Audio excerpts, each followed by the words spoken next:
Hi, welcome back everyone. This is lesson number 28, and today we're going to be talking about the present perfect tense in English. So the present perfect tense is used when you want to talk about something that started in the past and something that continues from the past, but it continues to the present, to this present moment right now. Say, for example, like if you got married a long time ago and you've been married all the way up to today. That's when we use the present perfect tense, okay? If you've been married for many, many years and it continues, all right? Or we can use this tense if we want to talk about our experiences up to the present, okay? It will actually be very useful to you, and it's easy to remember because the form is so simple in English. First, we have to take the verb to have, and we put it in the beginning, okay? And then we add the past participle of the verb to be, which in this case is been. Okay, been. So we have to have plus been. And then we attach a verb plus the ending ing, which makes ing. Okay, so we have a verb and then we have ing at the end. Okay, so in the first example you can see that it says, I have been studying English all my life.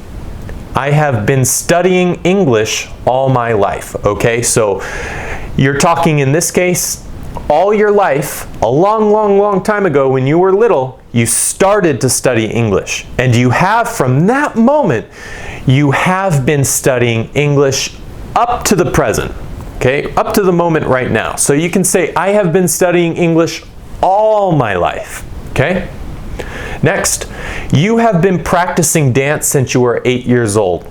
Okay, so this person right here, they started practicing dance when they were 8 years old, and they have been continuing to practice dance all the way up to now. Okay, so you can say, you have been practicing dance since you were 8 years old. Next, has he been studying in China recently? Okay, has he been studying in China recently? Maybe he is a foreign exchange student. So this would make sense in that case. Has he been studying, meaning he probably goes to university or some college, or maybe he studies Chinese. And recently, meaning maybe in the last year or in the last 2 years or maybe in the past couple months, okay? We're thinking about a time frame that's small and that is close to right now, the time right now. So has he been studying in China recently? And notice that we have a question mark here and we have has in the beginning. So when we have has, right, it usually forms a question at the end, okay? And then finally we have an expression. How come? Do you remember what how come means? Americans oftentimes use how come to say why. Okay, so why did you do this? How come did you do this? Okay, why is he tall? How come is he tall? Right? We say, how come? It's a very informal way of asking why, or asking a question. How come they've been acting so grumpy? Acting refers to your behavior. We're not talking about actors or actresses in Hollywood. Okay, we're not talking about that. We're talking about somebody's behavior. So somebody can act happy, right? If they are acting happy, if they're behaving happy, or you can act angry, right? You're very upset. Or you don't use it for yourself, okay? You don't use it for yourself, but you use it for other people who are around you, okay? You're making a reference to somebody else's behavior, what they're acting like. Why are they happy? Why are they sad? Why are they angry? In this case, how come they, we're talking about 2 or 3 or 4 or however many people, how come they've been acting so grumpy lately? Grumpy is like when you're miserable, you're not in a good mood, you don't want to talk to people. When you do talk to people, maybe you yell at them, or you don't show a politeness, you don't show too much respect. You're just in a bad mood, okay? How come they've been acting so grumpy lately? Lately is very similar to the word recently, actually, but lately I would say is more closer to the present time, okay? When we say recently, it could mean a month ago, 2 months ago, 3 months ago, possibly even a year ago, depending on the time reference. But lately is more like the past week, the past 2 weeks, the past 3 weeks, the past 4 weeks. Not too long, okay? We're talking about a smaller period of time. So this is a little bigger and this is a little smaller, okay? So guys, going back to what I was saying, as you can see in these examples, you are talking about an experience or an action that lasts up to the present and started way back when or however long ago, okay? Maybe it's recent, maybe it was done lately, who knows? Okay, we're gonna move on.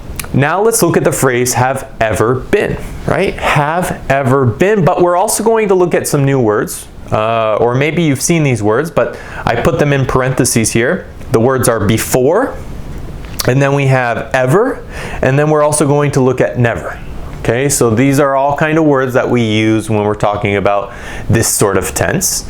All right, and when we want to talk about things we have done in our lives, but we don't want to mention the moment that we did them, we can use the present perfect tense. All right, but when we add the word, for example, ever, it changes. It changes the meaning. Okay, and instead of asking when you did something, it asks you if you did something.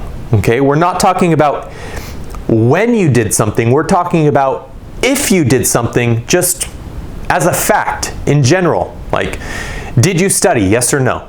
Okay, did you go here? Yes or no? Okay, we're not talking about when. When did you study? No. When did you go here? No. Okay, we're just asking, have you ever done something in your life? Ever? One time? Even one time?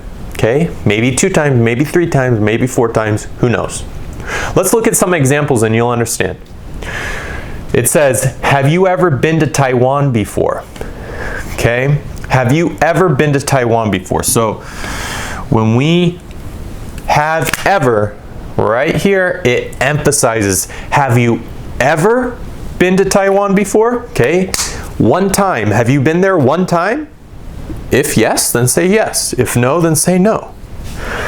The next one says, let's see, you can answer like this, yes, I have been.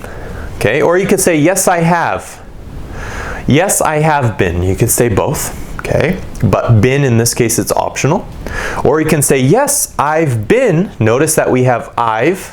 Okay, I've been to Taiwan before. Okay, yes, I've been to Taiwan before. No, I've never ever been there before. No, I haven't ever been there before. Okay, so notice that we have ever and we have never and we have before. Okay, so in these cases here you can see that we have put the word before in parentheses as well.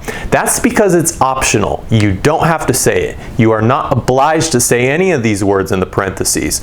But native speakers, like American speakers, they usually say them when they want to emphasize their response. So it basically just makes your response sound more concise. Okay, also look at the 2 ways of saying no, right here and right here. Okay, in these cases, using the word ever, like right here and right here, is also optional, but it serves to add more emphasis to your response. You're saying, have you ever been even one time, or maybe 2 times, or however many times, but have you ever even been one time? Okay, so now let's go ahead and look at more examples right here. It says, have you ever been in so much trouble before? Okay, and you can say, have you ever been in so much trouble before? Yes, I have been. Okay, yes, I've been in this much trouble before. No, I have never ever been, or no, I haven't ever been. Okay, so notice here that we have I've, and when you have I've, even though it's a contraction, the sentence is much longer. When you have I have, the sentence is shorter. Like in this case, yes, I have, short. Yes, I've been to Taiwan before, it's long. Okay, we can't say yes, I've been. We can't say that, or yes, I've. You can't say that. Okay guys, I hope it was easy enough for you in this lesson. Thank you so much for watching and keep up the good work. Don't forget to like and subscribe, please. See you next time. Bye.